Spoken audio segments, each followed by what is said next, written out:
Hi there. Our goal today is to find the best Honda CR-V model we can find on Facebook Marketplace. So why the Honda CR-V? Well, it's one of the best used cars that you can buy out there. Of course, if you want to buy it brand new, it's gonna cost you upwards of 2 million pesos here in the Philippines. And if you're planning it in the United States, it's around 40 plus $1,000 even for base models. So the best bet if you're trying to get the most value for your money is just going for a used car. So a used car versus brand new car, I think that's a whole separate video. Today we will just focus on getting the best used Honda CR-V model depending on your budget. So as you can see in Facebook Marketplace, this is just in Cebu City or around the Cebu area. You can already find a lot of expensive ones, especially for those in the 2019 to 2018 model year range. There's also ones for second or third generation Honda CR-Vs, which are in the 2006. I think this is a first generation Honda CR-V in the 2000s. So as you can find on this listing in Facebook Marketplace, you're gonna find it's pretty affordable Honda CR-V if your budget is in the 300 to 400,000 peso range, or even 250 to 300. I think that you can find a really good car. So before we look at a few of these listings, I wanted to give you a brief background on the Honda CR-V and what makes it a great car. So in the 90s, there was a huge boom for SUVs, and this was a time when SUVs weren't as mainstream as they are today. But back in the 90s, car makers were in a hurry, especially those who were not producing SUVs in-house yet. They were in a hurry to put SUVs in their lineup, and Honda was one of those companies who were actually behind on their SUV game. So unfortunately for them, they weren't like companies like Ford or General Motors, who already had some established SUVs, and even Toyota had already been making their SUV, the Land Cruiser, for a very long time. And also in the US, the Toyota 4Runner was also one of the most popular traditional SUVs. So back in the mid 1990s, to be specific, this was around the introduction of the Toyota RAV4 and the Honda CR-V also. So back in the 90s, there were only like body on frame SUVs. These were SUVs that did not come in a unibody structure or a monocoque design. So traditional SUVs like what you see in the Toyota Fortuner or Isuzu MU-X, they have a ladder frame chassis. So there's a ladder frame underneath, which is like a reinforcement, and then on top of that is the car's body. So different from sedans and other cars, even crossovers, is that the whole thing is just one big body, if you can see it in the manufacturing plant. But that will be a topic for another video. Well, the Honda CR-V and the Toyota RAV4, they were unlike traditional SUVs with a ladder frame underneath. So they were like traditional sedans, coupes, or cars, passenger cars, in that the body and the frame were one. That's why it's called a unibody. So I have here the history of the Honda CR-V in carandriver.com. It's one of the best websites or resources about vehicles. They've been doing their publication for a very long time. Before they went into digital publishing, they're one of the best resources you could subscribe to them as a magazine and get really good articles about cars. And this would be one of the top resources if you were looking to buy a car back in the 80s or 90s. You would get your Car and Driver magazine and find some recommendations to buy cars and even read about reviews. So the history of the Honda CR-V here, it talks about, as you can see, it's in the mid to late 90s here in 1997.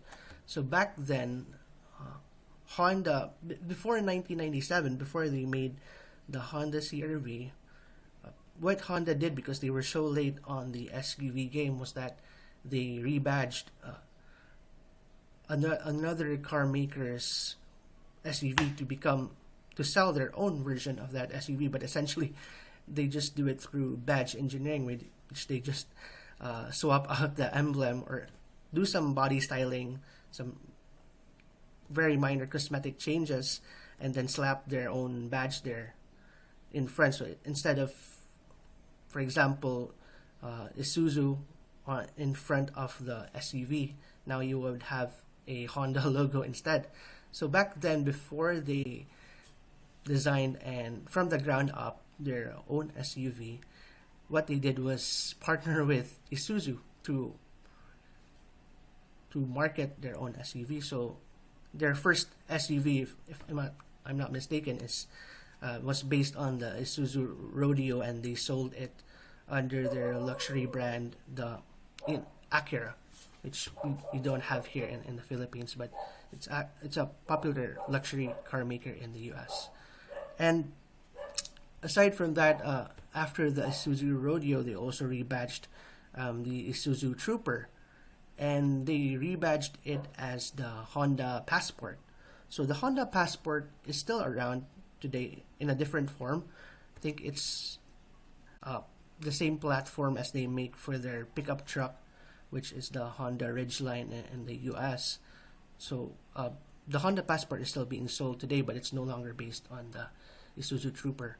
So from the lessons that Honda learned with the Isuzu Rodeo and Isuzu Trooper, and I think many car makers also know this, that learning from their mistakes in badge engineering, where they don't really spend that much money on research and development, because they just partner with another car maker to design and market a car and just change the badge in front at the back.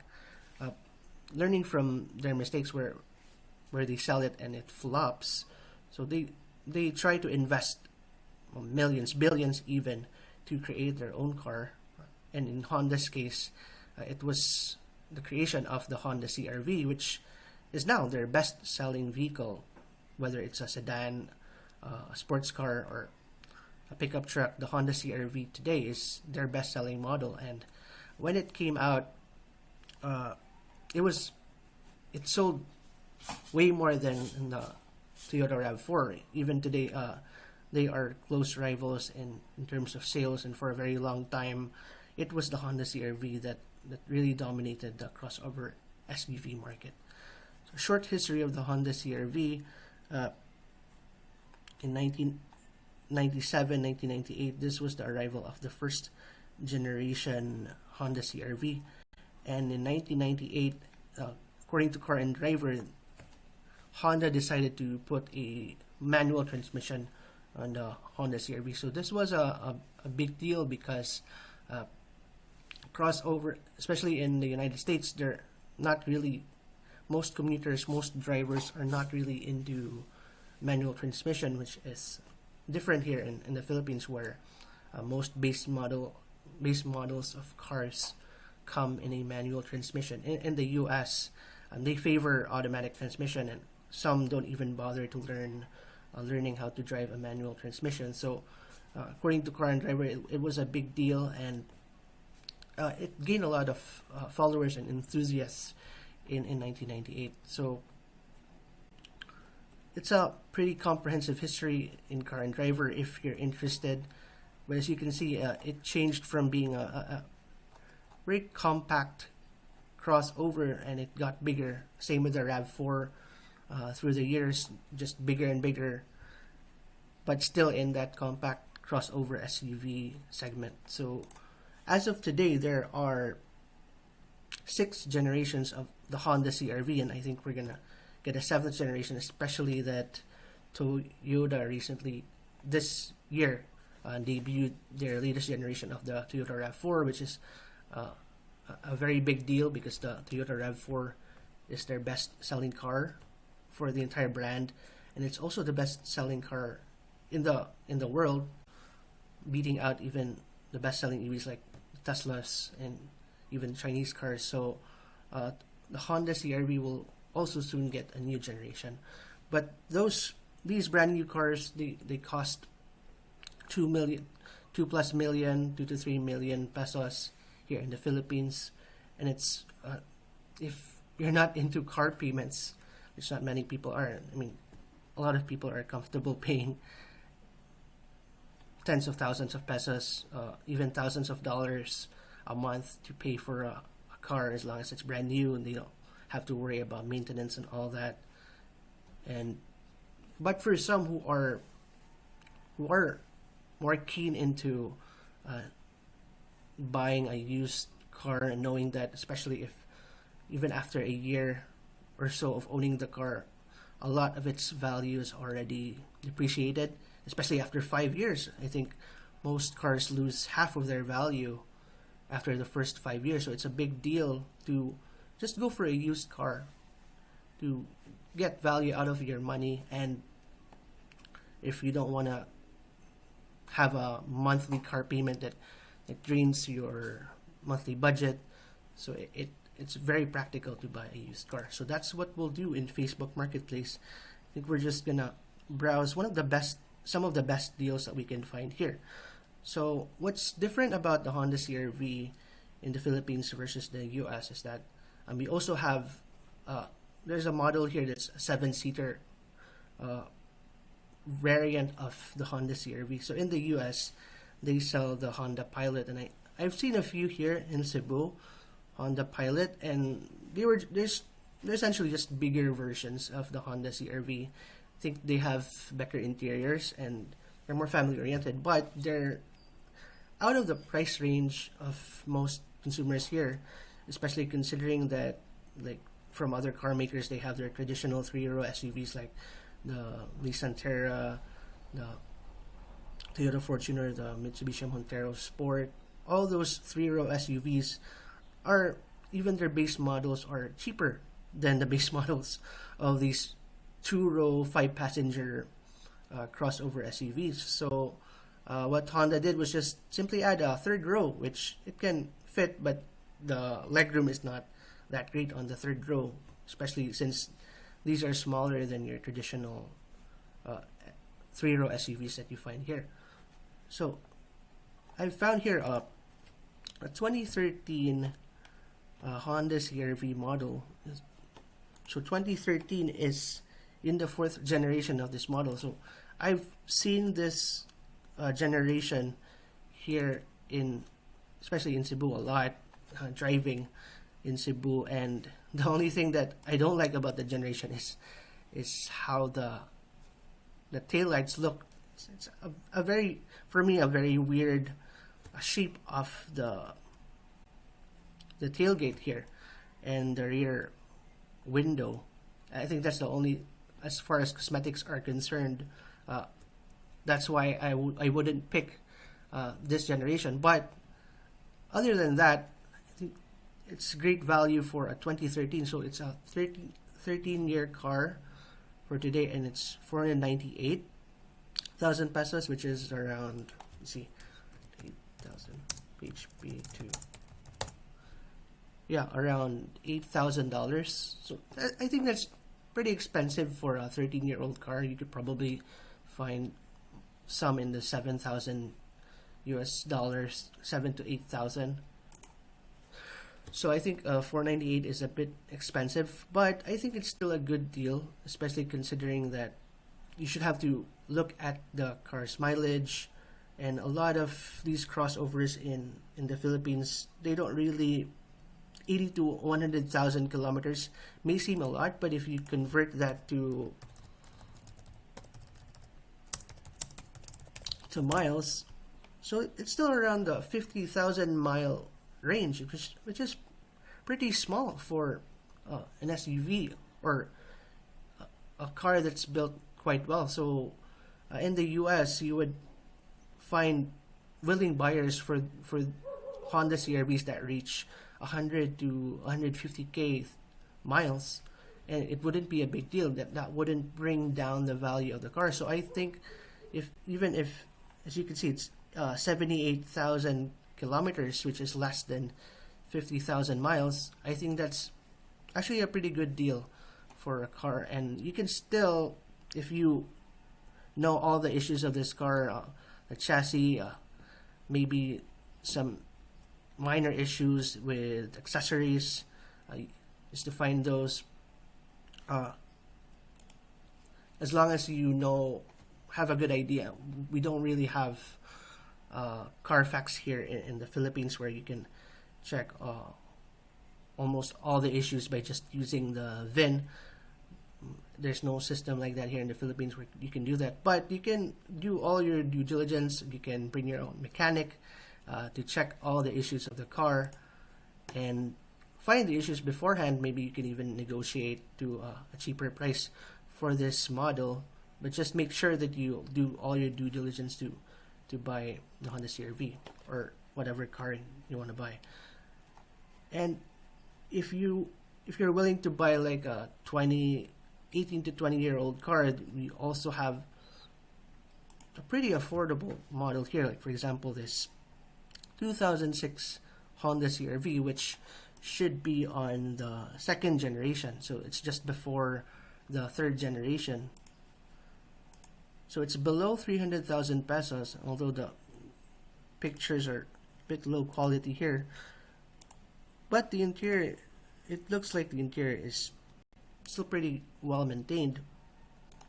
What I have heard though from some owners that post online on Reddit or even in actual reviews of this car is that the second generation, they had cup holders, which is not very common in some older MPVs, 2000s to even 2010s MPVs or base utility vehicles in the Philippines don't have that many cup holders. But the great thing about the Honda CR-V was that it's a car marketed in the US as an SUV.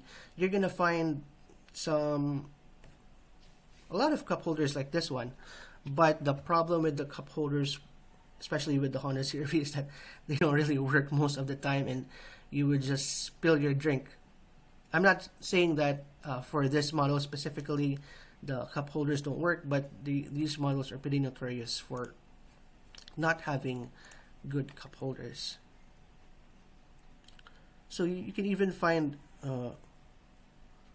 there's one here for 255, which is 2003 model.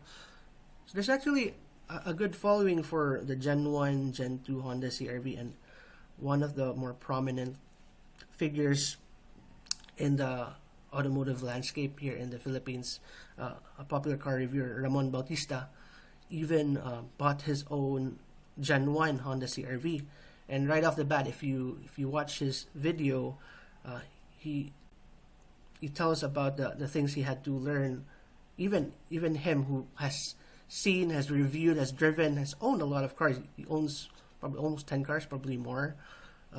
He owns 2 Lancer Evos, and the Honda CR-V was one of his more recent purchases, and it was a Gen 1 white colored Honda CR-V. And one of his complaints was that it's not really that good on gas, even on the highway.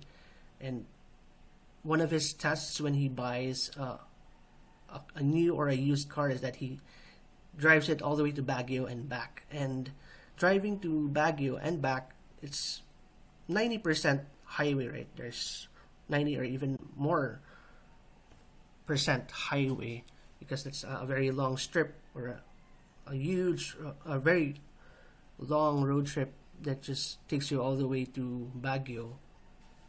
And if you're driving on the highway, that's the most economical route in terms of gas mileage.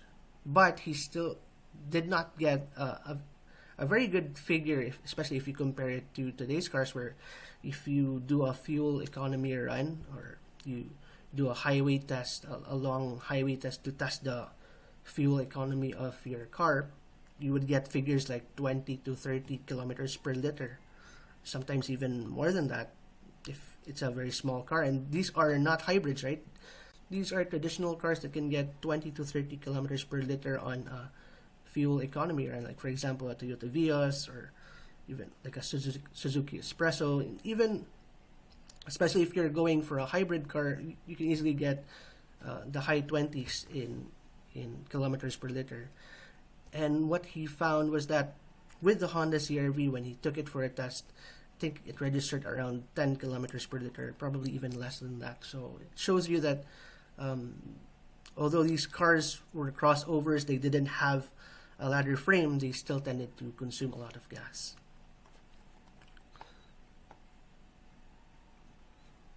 Yeah. So even if you search for Honda CR-V, they're going to give you some other Honda models like the Honda Jazz and even the Toyota Yaris here. So since the Honda CR-V was one of the best selling models for Honda, even during that time when they weren't known for SUVs, you're gonna find a lot of good used ones in Facebook Marketplace. And the best advice I can give you as a used car buyer, or having owned 2 used cars already in my lifetime, is that you never really know on first impressions if the car is going to be reliable. So your best bet, one, is of course to have it checked by a mechanic if the previous owner or the dealership allows you to have a mechanic do a comprehensive checkup. Maybe you can buy one of those scanners that you can buy on Shopee, Lazada, and use that. Some of those scanners are not as good as the legit OBD scanners that mechanics use, but at least you can scan for the issues that the car has. But if you have a veteran, a very experienced mechanic, he's gonna know right off the bat what the issues the car has. But let's say you don't have a mechanic with you when you go and select, or you try to inspect a car, whether it's worth buying or not.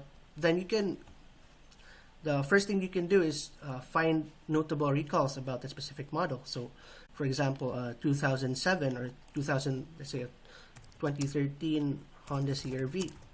So you can just look up all the recalls of that car. Yeah, because let's get it straight. Even if it's Honda or Toyota, you can't really guarantee that every car they make and every model year is reliable. Like, although they have that reputation of being reliable, you have to base your assumptions, or even it's a big purchase for a lot of people, right? $500,000 pesos or even 300,000 pesos is a very big purchase for many people. So you got to do your research. Even if it's a Toyota or a Honda, that doesn't mean that it's gonna last forever or it's super reliable. What you can do is look up specific model year, especially the engine and the transmission, online. Online's already you can easily get information about that, because like, for example, if you're looking for a Honda Civic, which is one of the most reliable cars ever made, a Honda Civic, there are specific Honda Civic models that are not reliable at all, and these were some of the Honda Civic turbos with the CVT specifically that were recalled. And that's a big deal if the recall is about the transmission, because the transmission is one of the most expensive things to replace in a car. So sometimes if the transmission needs replacement, you might as well just buy a new car, because if you need to replace the transmission, sometimes it's a brand new transmission. It's more expensive than the price of the used car. So it doesn't make sense to keep the car, even buy the car in the first place, if you know that the engine or the transmission has some serious issues. So you can easily look up any recalls of the Honda CR-V for transmission and engine issues. So you can see a lot of options in Facebook Marketplace for the Honda CR-V, and I hope this video shed some light on buying a used car on Facebook Marketplace, the easy things that you can do, and also give you some insight on why buying a used car is great versus buying a brand new one.